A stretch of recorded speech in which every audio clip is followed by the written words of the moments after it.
Ang bulaklak na Queen of the Night ay bumukadkad na. Ayan na mga idol. Tingnan nyo mga idol. Isa lang yung bulaklak ngayon mga idol. Ito yung tinatawag na Queen of the Night. Ang mahal na klase ng bulaklak. So, ang bulaklak nito ay nasa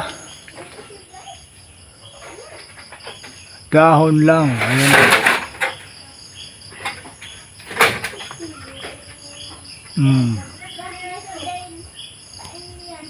Ayan lang sa may dahon. Ayan na, lumabas lang dyan sa may dahon ang bulaklak na yan. Ayan o.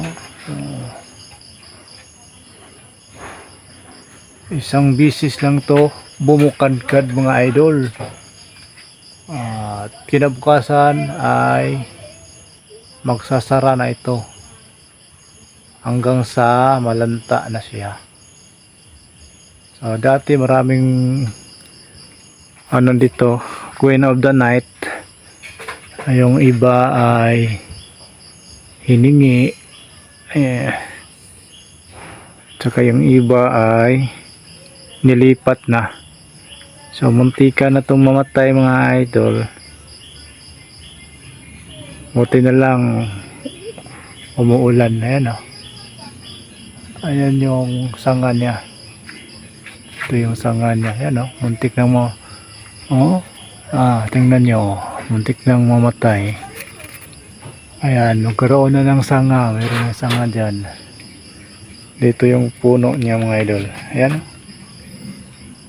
Dito yung pinakapuno. Ayan o. Ayan yung iba naputol. Ayan o. Naputol.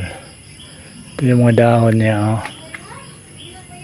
Lalabas yung bulaklak niya dito sa gilid mga idol. Ha? Dito na bulaklak to dati.